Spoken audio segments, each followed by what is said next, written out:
Hello everyone, we will continue today this series about this book we are studying. It's a very important book and we will be studying it with you. The name of the book is The Dental Anatomy for Dental Students, and this time it is page 59. We have reached so far skin and fascia.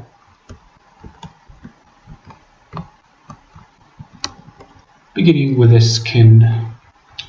Skin is a specialized boundary tissue which forms the entire external surface of the body. Again, skin is a specialized boundary tissue which forms the entire external surface of the body and is continuous with mucosa lining the respiratory, gastrointestinal, and urinogenital tracts of their respective openings. Skin is a specialized boundary tissue which forms the entire external surface of the body and is continuous with mucosa lining the respiratory, gastrointestinal, and urinogenital tracts at their respective openings. Skin is the largest organ in the body, but is often overlooked in this aspect. Skin has many functions, some of which are not immediately obvious. It minimizes damage from mechanical, thermal, osmotic, chemical, sunlight insults.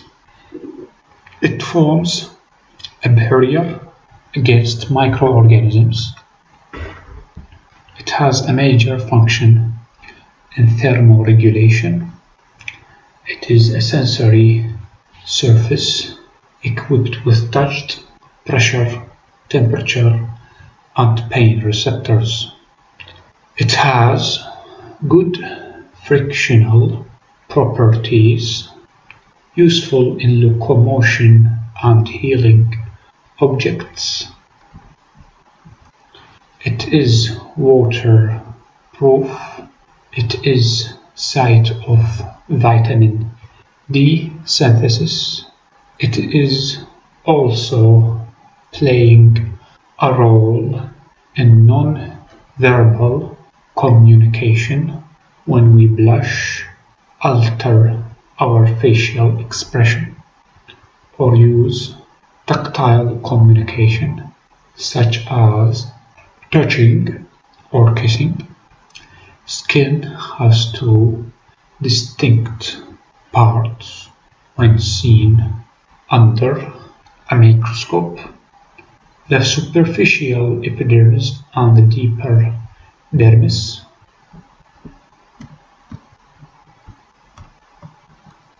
Epidermis. The epidermis is a surface epithelium in which the outer cells are keratinized. Keratinization is the deposition of tough mats of keratin, which are intracellular fibrous protein that make the cells tough. Keratinization also kills the superficial cells, so the outer layer of your skin are dead. The epidermis varies in thickness. The thickness and most heavily keratinized areas on the soles, feet, palms, and hands, whereas the epidermis on the face, back, hands is less thin or less heavily keratinized.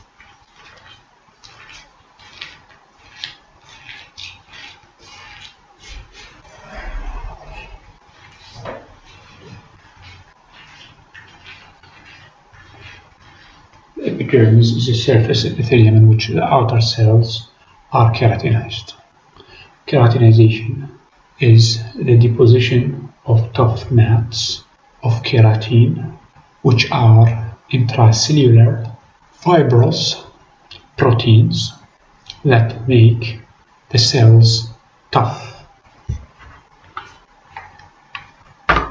Keratinization also kills the superficial cells, so the outer layers of the skin are dead. The epidermis varies in thickness.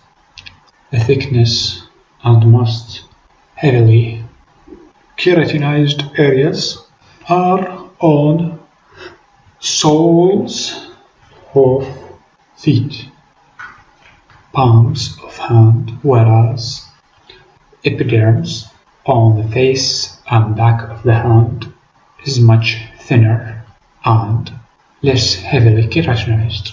Habitual activity, such as holding a pen, digging with a shovel, or using scissors, may produce localized thickenings of thick skin by increasing the thickness of keratin to produce calluses. Cells below the keratin layers have a special coating that forms a permeable barrier. Cells below keratin layer have a special coating that forms a permeable barrier, preventing water moving between cells, thus preventing water loss from the body and water logging when exposed to water. Epithelium does not contain blood vessels, which is why you do not bleed when you literally knocked your skin. The bleeding, you need to expose the blood vessels. To bleed, you need to expose the blood vessels that lie in the dermis and supply the overlying epidermis by diffusion of nutrients through fenestrated capillaries. To bleed, you need to expose the blood vessels. Dermis. The dermis is made up of fibrous connective tissue containing numerous blood and lymphatic vessels and nerves. It is also variable in thickness. In the dermis, the bundles of collagen fibers are mostly arranged in parallel rows whose direction is seen as skin creases on the surface. These may be tension lines, which are small, irregular furrows dividing the skin into a series of lozenges, most easily seen on the back of the hand, or flexure lines, which are associated with regular movements and are conspicuous in skin overlying joints, especially on the palms and soles.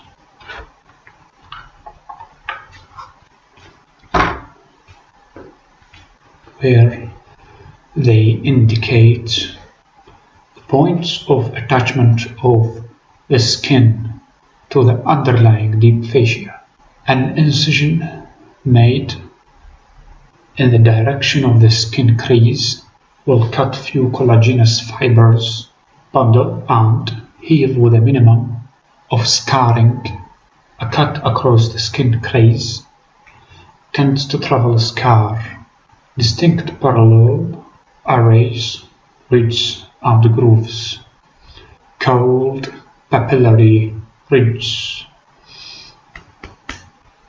Papillary ridges of friction or ridges are confined to the finger tips and feet. Friction ridges produce a high friction surface to aid in gripping objects or the ground.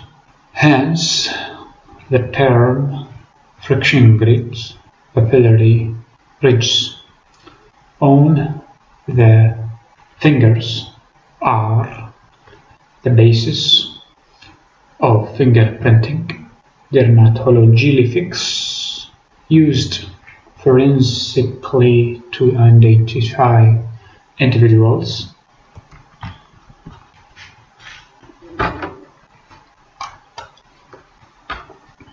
Epidermal appendages. The skin contains nails, hair follicles, sebaceous glands, and sweat glands. Nails are keratinized plates on the dorsum of the fingers and toes to give extra protection against mechanical shock.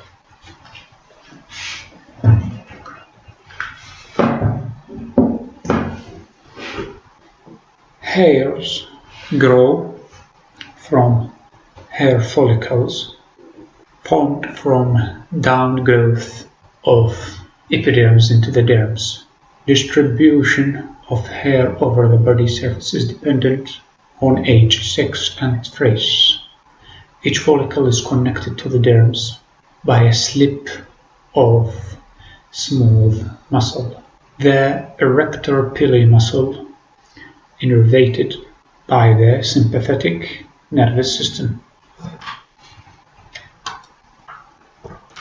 Contraction of smooth muscles make the hair stand on end in response to cold or fright. Skin distributed by these responses is called gooseflesh or bumps. Hair erection is hair erection in response to cold, traps air next to the skin and prevents loss of heat.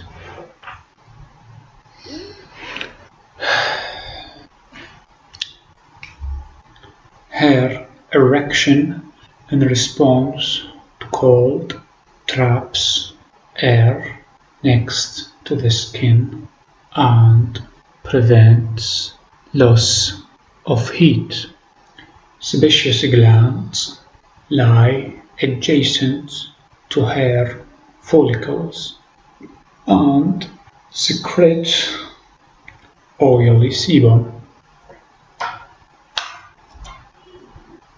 Sebaceous gland onto hair shafts, maintaining the flexibility of the hair and helping to prevent waterproof the surrounding skin.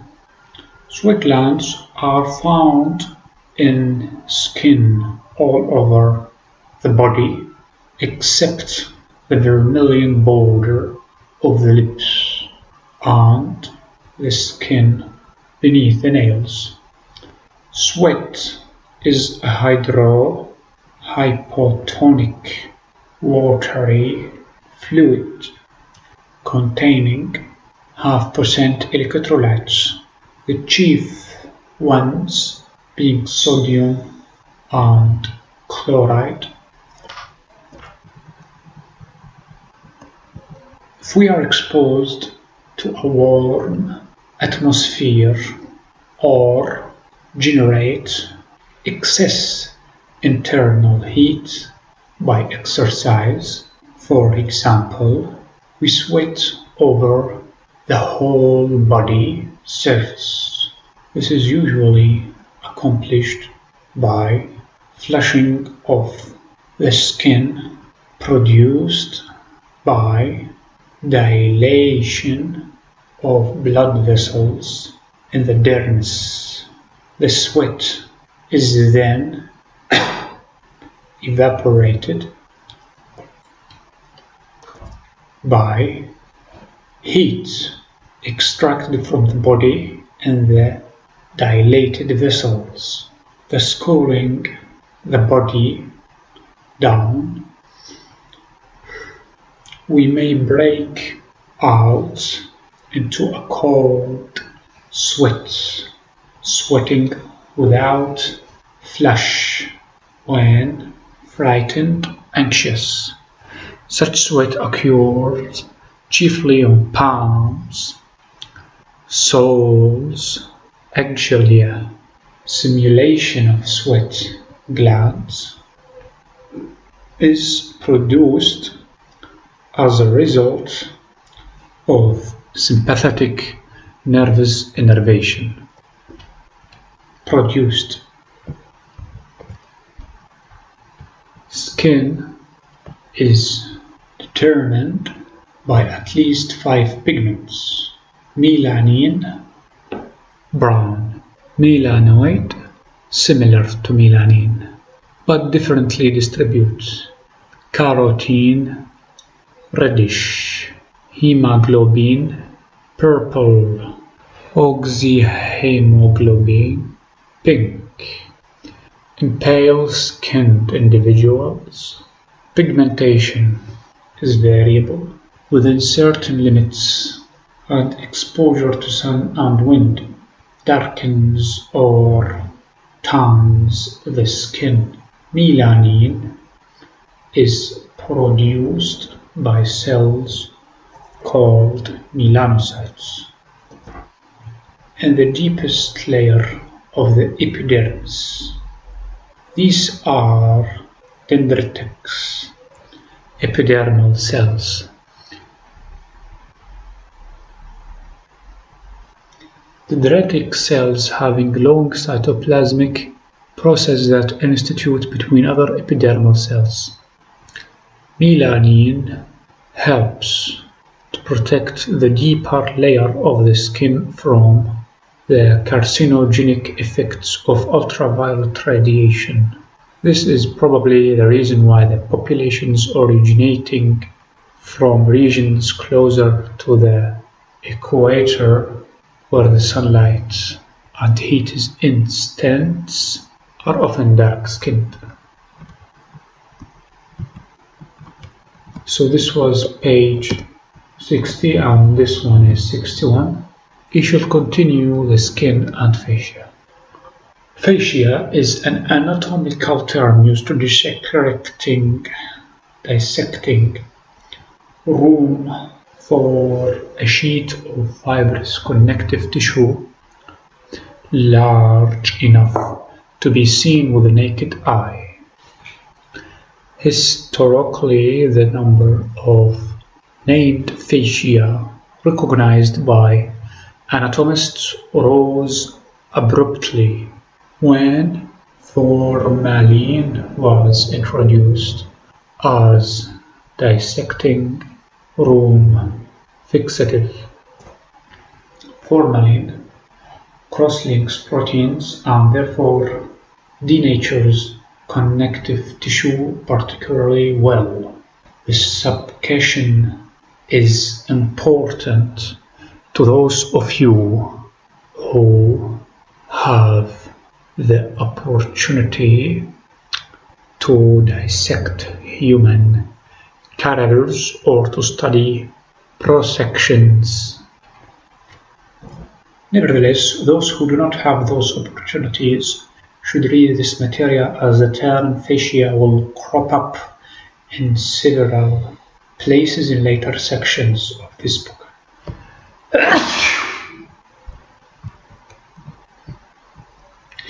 We have already met connective tissue in the context of bone. Cartilage and muscles and their associated tendons, a layer of cells called mesoderm forms during early development of the embryo Cells, mesodermal, subsequently differentiate into specific types of cells that form muscle, cartilage and bone and other specific connective tissues, but also less specialized connective tissue that fills spaces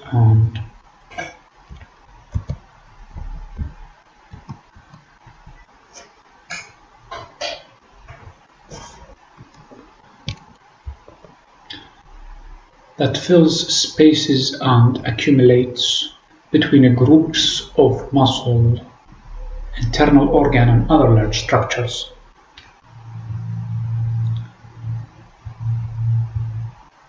Other specific. The arrangement of this connecting and packing tissue is varied. It forms a visible shiny silvery layer of sheath on the surface of muscles. Packing tissue between organs often contains considerable amounts of fat, areolar tissue, that allows movement or provides protective layer. Major blood vessels often follow a common course with a large artery accompanied by the large vein draining the corresponding area. Nerves often accompany blood vessels, and they are often bound together to form a neurovascular bundle. The larger blood vessels are often enclosed by a dense connective tissue sheath whose functions are not clear. The common carotid artery and internal jugular vein in the neck are enclosed by carotid sheath. They may help venous drainage by holding large veins close to pulsating arteries.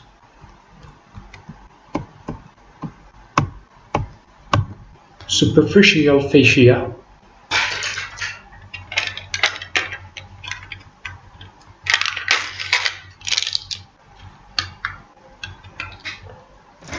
Superficial fascia or subcutaneous tissue is found between skin and underlying structures.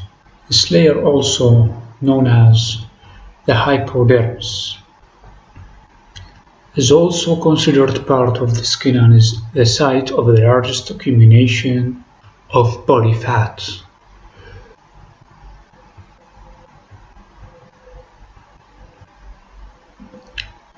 Body fat varies in thickness and regional distribution.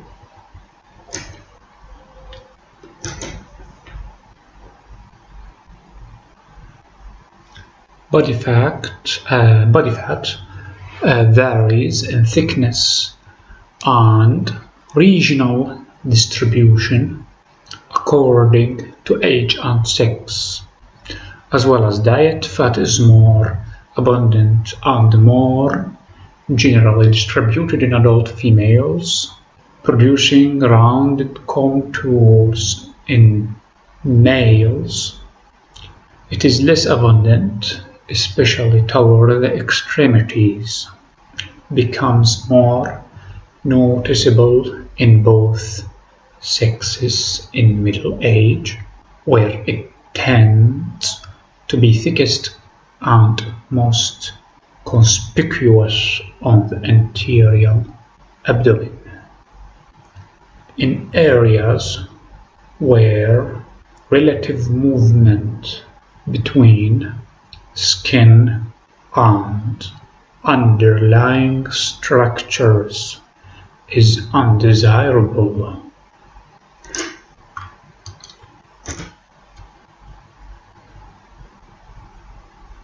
such as the scalp, sole of foot, or palm of hand bands of connective tissue unite the surface layer and deeper structures with little subcutaneous fat intervening.